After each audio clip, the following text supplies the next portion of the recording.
Welcome to This Explainer. Today, we are diving straight into a truly fascinating paradox from the world of sports science, and we're going to completely dismantle what you thought you knew about athletic instinct. Look, most of us watch professional sports, and we just assume that the greatest players out there possess, superhuman reflexes. We think they're literally just wired to be faster than the rest of us. But cognitive science has actually proven that this kind of athletic instinct, this raw, unthinking speed, is largely a complete myth. So we're going to break down the cognitive science of elite footballers and reveal why the speed you think you're seeing on the pitch is actually a brilliantly constructed illusion. Let's kick things off with this paradox by looking at a 2016 lab test. Scientists wanted to measure exactly how fast these elite brains really are, right? The setup was super simple. A light flashes, you press a button. The whole point was to see how long it takes the brain to process a visual signal and send the command down to the hand. Now, you'd expect the pros to absolutely dominate this, wouldn't you?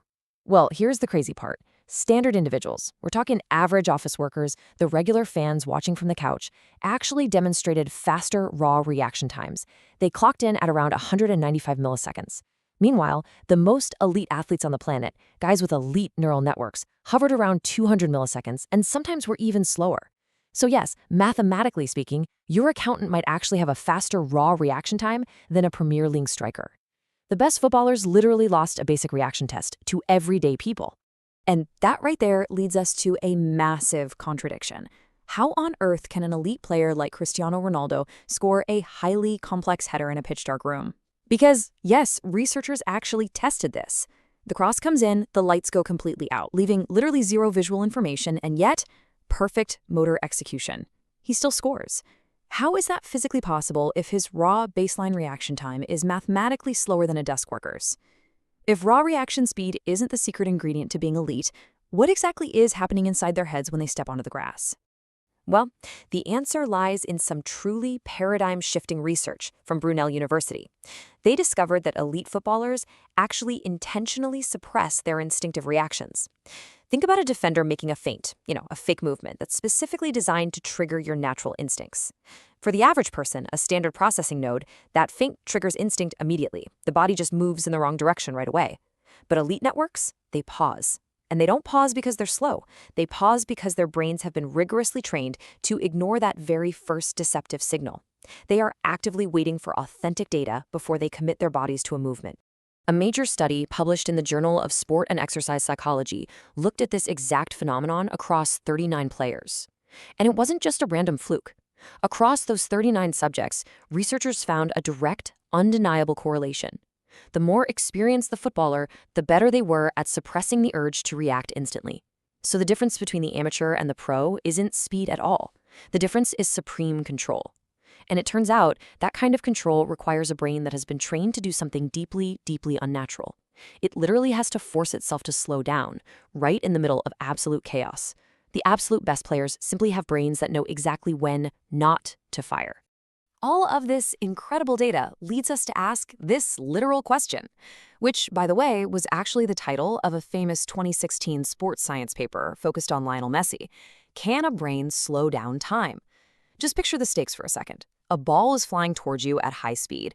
3 elite defenders are closing in rapidly. The goalkeeper is shifting.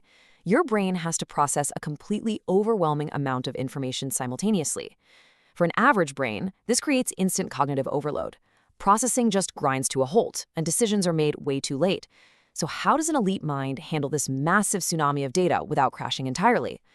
They rely on what cognitive scientists call perceptual cognitive expertise. Basically, this is the ability to optimize how you process incoming information to prevent that cognitive overload. And what that does is allow the subject to actually experience more perceptual time between events. Let's be totally clear here. The physical clock is moving at the exact same speed for everyone on the pitch. But for the elite player, they are efficiently processing data so incredibly well that it's almost like they've unlocked real-life bullet time. The incoming ball feels slightly slower. The gaps in the defense seem way more obvious. They are efficiently processing data to reveal geometric solutions that haven't even physically manifested in the real world yet. It's wild. And this crucial difference becomes completely visible the moment we look inside the brain using MRI scans. Researchers put players in an MRI machine, show them video clips of an opponent dribbling toward them, and then cut the video off right before the final move was made. The scans were wildly different. The amateur brains merely activated their visual processing areas. They were just passively watching the visual data unfold. But the elite brains, they activated motor simulation areas. They weren't just watching. They were already running a complex physical simulation of the movement, mapping out the next 3 possible moves before anything even happened on the screen.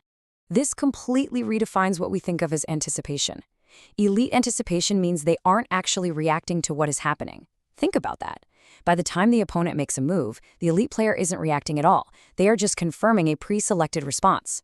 It's a decision they made half a second before the real-time visual information even hit their retinas. They are reacting to the future. They're reacting to what is about to happen, which is exactly why they appear to move with such impossible, lightning-fast speed on the TV broadcast. And this brilliantly illustrates that dark room experiment we talked about earlier with Cristiano Ronaldo. How does a human being flawlessly execute a header in total darkness? Because the brain executes that motor program perfectly without sight, relying entirely on stored neural shortcuts. Ronaldo didn't actually need to see the ball at the exact moment of impact, because he has seen that exact trajectory from that specific angle under those specific conditions roughly 40,000 times before. By the time the lights went out, the visual information was already processed, the motor program was already running, and the darkness was completely irrelevant. His brain already knew the future. Now, those 40,000 repetitions don't just build memory. They cause physical, structural changes in the brain itself. It's a process called neuroplasticity. This isn't just about some magical, innate talent bestowed at birth. Neuroplasticity is the brain's literal ability to rewire its physical structure in response to specific, repeated exposure to complex decisions under pressure. And what this tells us is incredibly empowering. Any brain, even yours, is totally capable of rewiring itself to build these exact same predictive shortcuts at any age.